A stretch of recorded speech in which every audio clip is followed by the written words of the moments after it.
বাংলাদেশের প্রস্তুতি পর্ব নিয়ে আলোচনা করতে আমাদের সাথে যুক্ত হয়েছেন সাবেক ক্রিকেটার নিয়ামুর রশিদ রাহুল এবং ক্রীড়া বিশ্লেষক অবসরপ্রাপ্ত মেজর ইমরোজ আহমেদ। নিয়ামুর রশিদ রাহুল এবং ইমরোজ আহমেদ দুজনকে স্বাগত খেলাযোগে, সেই সাথে শুভ সকাল। বাংলাদেশ দল প্রস্তুতি সেরেছে শেষবারের মতো যুক্তরাষ্ট্রের বিপক্ষে প্রস্তুতি ম্যাচ খেলার জন্য।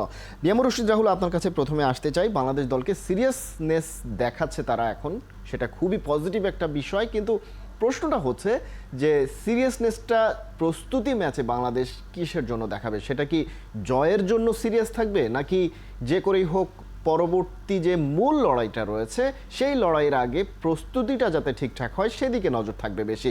নিয়ামুর রশিদ রাহুল। শুভ সকাল এবং ধন্যবাদ আপনাকে।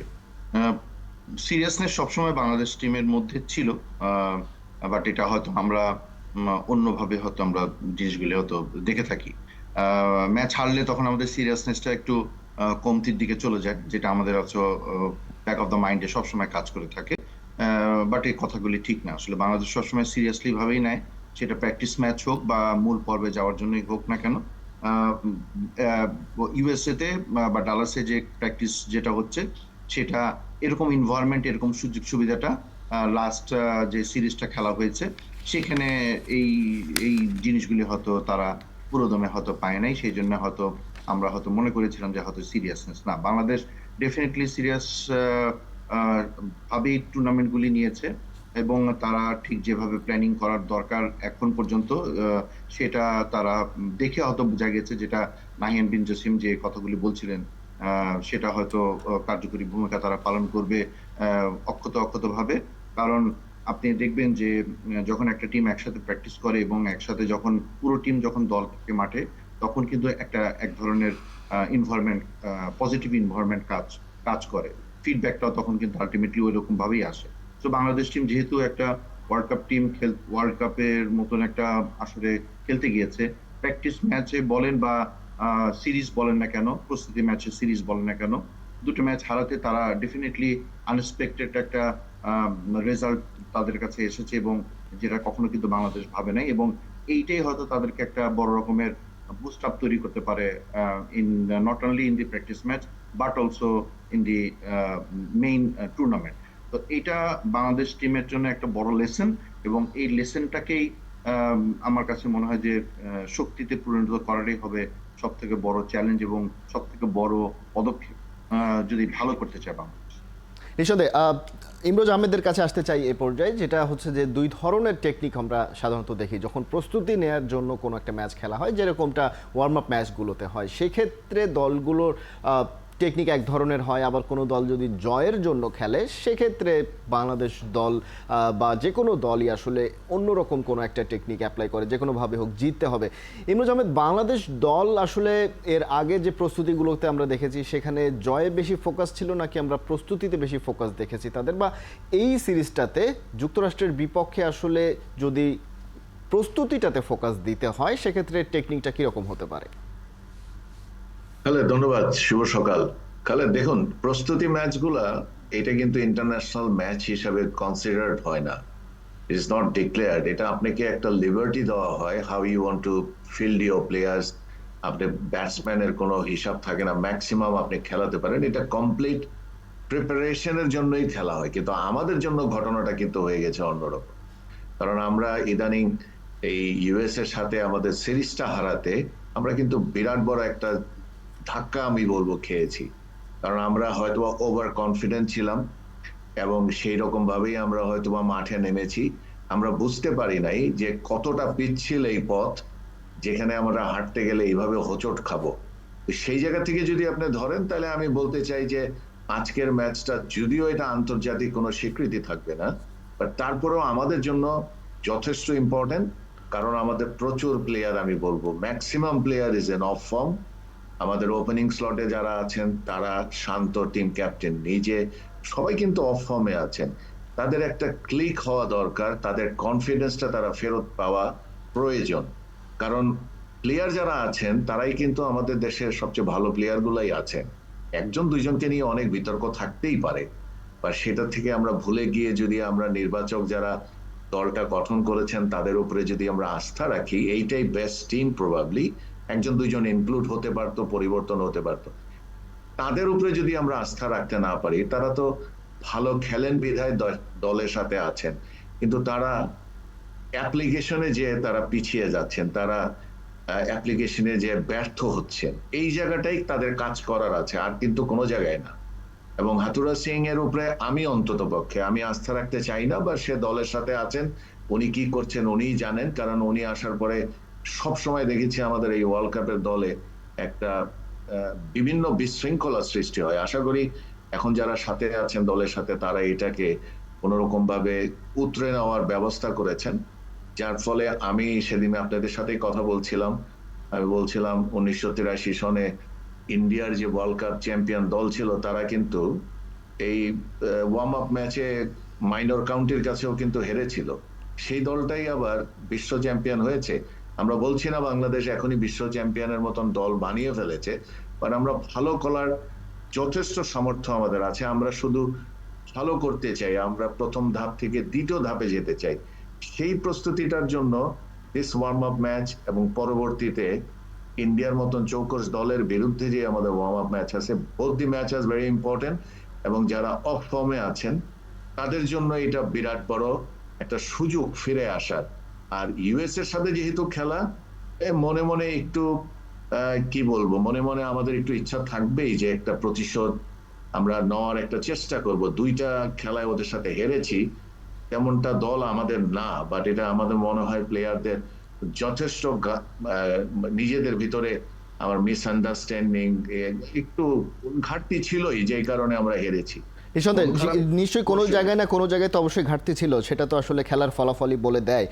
এবং সেই ঘাটতিগুলো যে পূরণ হবে সেই জন্যই আসলে প্রস্তুতি ম্যাচগুলো একটা সুযোগ হিসেবে কাজে লাগাতে পারে বাংলাদেশ। এবং প্রস্তুতি ম্যাচের রুলসেও যে কারণে আসলে অনেক বেশি ছাড় রয়েছে প্রত্যেক প্লেয়ারকে, অর্থাৎ 15 জনকেই খেলানোর সুযোগ থাকছে। একজন ব্যাটসম্যানকে যে সেঞ্চুরি করতে হবে বা হাফ সেঞ্চুরি করতে হবে বিষয়টা এরকম নয়, সে রিটায়ার্ড হাইট হয়ে পরবর্তী ব্যাটসম্যানকে নামিয়ে দিতে পারে। নিয়ামুর রশিদ রাহুল, ব্যাটিংয়েই যেহেতু আমাদের একটু দুর্বলতা রয়েছে বোলিং এন্ডের তুলনায়, সেক্ষেত্রে সেই জায়গায় অর্থাৎ ব্যাটিংয়ে সবাইকে ব্যাটিং করিয়ে তাদের কি অবস্থা সেটা যাচাই করার যে সুযোগটা রয়েছে, সেটা আসলে বাংলাদেশ কতটা কাজে লাগাতে পারবে বা কাজে লাগানো উচিত হবে? এই জায়গাটাই সব থেকে বেশি উচিত হবে বাংলাদেশের প্লেয়ারদেরকে নিজেদের মানে ফর্মটা ফিরে পাওয়ার জন্য, বিশেষ করে যারা অফ ফর্ম আছে। নাম আমরা নাই বলি, বিকজ সবাই আলটিমেটলি অফ ফর্ম আছে, একমাত্র তৌহিদ হৃদয় ছাড়া। Tanzim Tamim he is in good form. সে যেভাবে নিজেকে তৈরি করছে, এবং তৌহিদ হৃদয়, যেটা টি-20-র আদলে তাদেরকে বোঝা যায় যে না, তারা they are really really good for the টি-20s। তাদের অ্যাভারেজ বলেন, স্ট্রাইক রেট বলেন, মানে অন্যদের থেকে অনেকটাই আলাদা।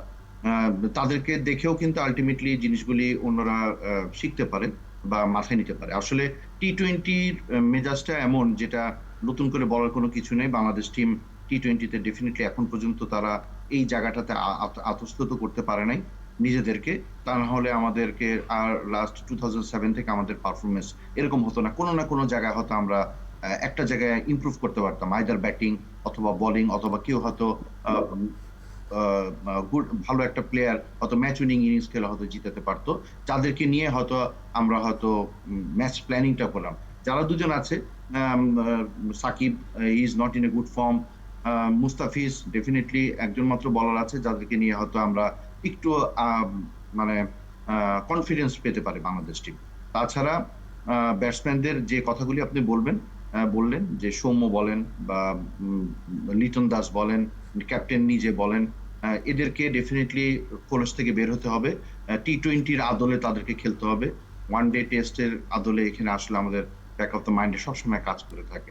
আরেকটা জিনিস হলো যে আমরা এখানে খেলতে এসেছি, আমাদের আসলে টি-20 থেকে আমাদের পাওয়ার তেমন কোনো কিছু নাই কিন্তু এখানে, বিকজ আমরা কিন্তু যাওয়ার আগে আমরা সবাই জানি যে আমাদের রেজাল্টটা কিরকম হবে, আমাদের টিমের শক্তিটা কোন জায়গায়, এটা আমরা সবাই জানি।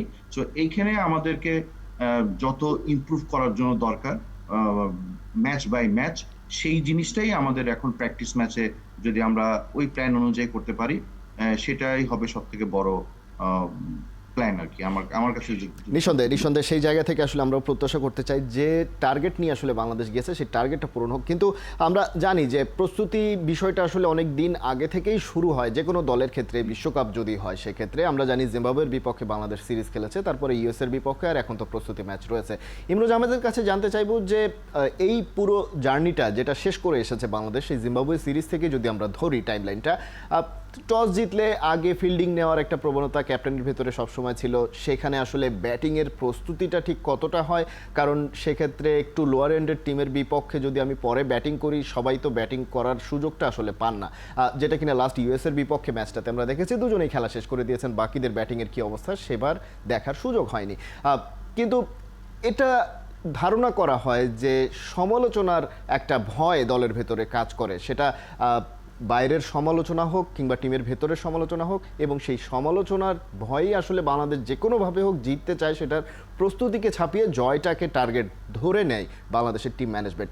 আপনার কাছে কি মনে হয় যে বাইরের সমালোচনা বাংলাদেশ দলের ক্রিকেটার এবং ম্যানেজমেন্ট আসলে কতটা আমলে নেয়, এবং সেটা আমলে নেওয়া আসলে কতটা উচিত? উচিত হয়তো বা কোনোটাই না। গঠনমূলক আলোচনা, গঠনমূলক সমালোচনা সবসময় আমি মনে করি সবাই স্বাগত জানানো উচিত, এবং সেইটা যদি হয়, সেটা যদি ওনারা গ্রহণ করেন, সেটা অবশ্যই ভালো। কিন্তু বাইরের চাপে যদি ওনারা নতজানু হয়ে যান এবং তারা যদি সেটার উপরে নির্ভর করে কোনো ডিসিশন নেন, that is going to be a disaster, because তারা তো ওইখানে দায়িত্বে আছে। আমি আর রাহুল বাইরে থেকে অনেক কিছু চিন্তা করতে পারি, কিন্তু যারা সাথে আছেন তারা কিন্তু দে আর দি বেস্ট জাজ টু ডু ইট, এবং তাদের একটা জাস্টিফিকেশন থাকবে অফ দেয়ার ওয়ার্ক। এবং সেই জায়গাটায় যদি তারা, সোশ্যাল মিডিয়ার যে একটা প্রভাব আমাদের উপরে আছে, এটা কিন্তু আপনি অস্বীকার করতে পারবেন না, এবং এইটা যে কোনো দলের উপরেই কিন্তু আজকাল প্রচুর প্রভাব সৃষ্টি করে। এবং এইটার কিন্তু ভালো দিকেও আছে, এটার খারাপ দিকেও আছে, কারণ আমরা অনেকে বায়াসড হয়ে অনেক কিছু না বুঝেই কিন্তু আমরা অনেক সময় অনেক বক্তব্য দেই, সেটা কিন্তু দলের জন্য ক্ষতিকরও হতে পারে। বাট যেটাই হোক, প্রস্তুতির কথা যখন আপনি বলছেন, এটা আপনি জিম্বাবুয়ের এগেনস্টেই করেন আর নামিবিয়ার এগেনস্টেই করেন, it's always a great opportunity for the teams to play, এবং সেই জায়গাটাই আমাদের প্রয়োজন। কিন্তু আপনি যেটা বলছেন যে আমরা অনেক সময় দেখছি যে আমরা বোলিং নিচ্ছি, ব্যাটিং নিচ্ছি না, এটা কমপ্লিটলি টিম ক্যাপ্টেনের সিদ্ধান্ত। উনি মাঠের পরিস্থিতি পরিবেশ বুঝে ওনার কনফিডেন্সের উপরে উনি ডিসিশন নেবেন। অনেক সময় আমাদের মনে হয় এখানে ব্যাটিংটা নেওয়া ছিল শ্রেয়, কিন্তু ওনারা বোলিং কেন নিলেন? এটা খেলার ফলাফল যদি আবার আমাদের পক্ষে চলে আসে, তখন আমরা আবার এই আলোচনাগুলো করি না। যখনই খেলাধুলা ফলাফল বিপরীতে চলে যায় আমাদের, তখনই এগুলো নিয়ে আলোচনা বেশি হয়। But I leave it to the team captain, because he is the best জাজ। তাকে তো এই দায়িত্বটা দেওয়া হয়েছে, উনি যদি না করতে পারেন সঠিক সিদ্ধান্ত নিয়ে, তাহলে এটা ওনার ব্যর্থতা। আমি বলবো যে প্রস্তুতি জিম্বাবুয়ের সাথে করার পরে সাকিব আল হাসানের বক্তব্যটা আমার কাছে গ্রহণযোগ্য হয় নাই। উনি বলেছিলেন, সম্ভবত আমার যতটুকু মনে পড়ে, যে এইরকম দলের সাথে প্রস্তুতি খুব একটা আমাদের প্রয়োজন মেটাতে পারবে না। আপনার সাথে তো আর অস্ট্রেলিয়া এসে রেগুলার খেলবে না, ইংল্যান্ড খেলবে না। আপনি যেই দলের সাথেই খেলেন, অন্তত পক্ষে টি-20-তে আপনাকে মনে রাখতে হবে সব দলই মোটামুটি কাছাকাছি। বিশ্বমানের দলগুলো হয়তোবা কিছু কিছু জায়গায় অভিজ্ঞতা এবং বিগ ম্যাচ টেম্পারমেন্টে তারা আমাদের থেকে একটু এগিয়ে আছেন। বাট যদি আপনি ক্যাপাবিলিটি অনুযায়ী 20 ওভারের খেলা ধরতে চান, সবাই মোটামুটি কাছাকাছি team. You have to play the best game on your day. So যেটাই হোক, জিম্বাবুয়ের সাথে আমরা প্রস্তুতির একটা সুযোগ পেয়েছি হোম গ্রাউন্ডে। এরপরে 2-3টা ম্যাচ খেলতে পারলাম আমরা ইউএস এর সাথে। সব মিলিয়ে যদি এই জায়গায় যদি আমরা নিজেদেরকে মানিয়ে নিতে পারি, আমরা ভালো রেজাল্ট করতে চাই। আমি যদি এখনই বলেন আপনি, আমি, রাহুল, কেউ যদি আমরা আশা করি যে আমরা চ্যাম্পিয়ন হিসাবে দল, তাহলে কিন্তু অন্য দলগুলা যারা শ্রেষ্ঠ প্রিপারেশন নিয়ে আছেন, বেস্ট দলগুলা, তাদের কিন্তু ছোট করে দেখা হবে। বাট টি-20-তে যে কোনো কিছু হতে পারে, আমাদের ক্যাপাবিলিটি আছে, but we have to do good. তবে ক্যাপাবিলিটির কথা যেহেতু বলছেন ইমরোজ আহমেদ, নাজমুল হোসেন শান্ত বিশ্বকাপ দলে নিয়ে দেশ ছাড়ার আগেই বলে গিয়েছিলেন তাদের ক্যাপাবিলিটি সম্পর্কে তার বেশ স্ট্রং ধারণা নিয়েই তারা যাচ্ছেন যে তারা কি করতে পারেন এবং একই সাথে কি করতে পারেন না। যেটা তারা পারেন না সেটা হচ্ছে যে চাইলেই তারা একটা ম্যাচে 200+ রান করে ফেলতে পারেন না, এবং যে কারণে বোলারদের ভূমিকাটা বেশি রাখতে হবে। নিয়ামুর রশিদ রাহুল, যখন এরকম ব্যাটিং সারফেসে খেলা হবে, সেক্ষেত্রে আসলে ব্যাটসম্যানদের কাছ থেকে আপনি কি প্রত্যাশা করেন, স্পেশালি এই প্রস্তুতি ম্যাচগুলোতে কি ধরনের প্রস্তুতি ব্যাটসম্যানদের কাছ থেকে আপনি প্রত্যাশা করেন, যেহেতু বেশ হাই স্কোরিং ম্যাচ হওয়ার সম্ভাবনাই বেশি এখন পর্যন্ত মনে হচ্ছে? যদি উইকেট পজিটিভ থাকে, বল যদি ব্যাটে আসে, তাহলে বাংলাদেশ টিমের প্লেয়ারদের যারা সেট থাকবে তাদেরকে লং ইনিংস খেলাটা সব থেকে বড় আহ, মানে পদক্ষেপ হবে বলে আমি মনে করি। কারণ টি-20তে আমরা এমনিও খুব বেশি উইকেটে থাকতে পারি না, যেটা সবসময় আমাদের ব্যর্থতা দেখা দেয়। বাট যারা সেট সেট হয়ে যাবে, বিশেষ করে টপ অর্ডার থেকে নাম্বার 1 থেকে নাম্বার 4, তাদের যে কোনো একজনকে লং ইনিংস খেলা বা কন্টিনিউ করে থাকাটা অনেক ভালো, সো দ্যাট অন্যদেরকে আসলে উইকেট সম্পর্কে ধারণাও দেওয়া যাবে।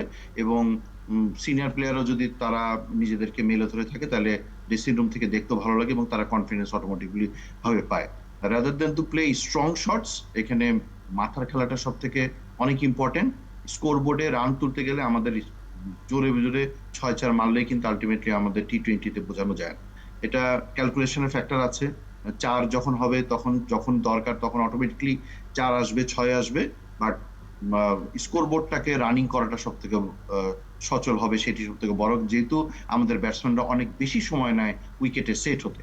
নিঃসন্দেহে সেই জায়গা থেকে নিশ্চয়ই যেই বলগুলোতে বাউন্ডারি আসবে সেগুলো তো আসলেই, একই সঙ্গে নিশ্চয়ই সিঙ্গেল ডাবলসের দিকেও নিশ্চয়ই ব্যাটসম্যানরা জোর দেবেন। সেক্ষেত্রে একটা বাউন্ডারির সঙ্গে বাকি আরও 4টা রান যদি আসে, ওভার প্রতি বেশ ভালো একটা স্কোর চলে আসে। বাংলাদেশেও নিশ্চয়ই ব্যাটসম্যানরা সেই স্কোরবোর্ড সচল রাখার পাশাপাশি লং ইনিংস খেলবেন টপ অর্ডার, সেটাই আসলে আমরা প্রত্যাশা করতে চাই। বাংলাদেশ দল একটা ভালো প্রস্তুতি সেরে মূল পর্বে পা রাখুক, সেই প্রত্যাশাও করতে চাই। নিয়ামুর রশিদ, রাহুল এবং ইমরোজ আহমেদ দুজনকেই অনেক অনেক ধন্যবাদ খেলাযোগে যুক্ত হওয়ার জন্য।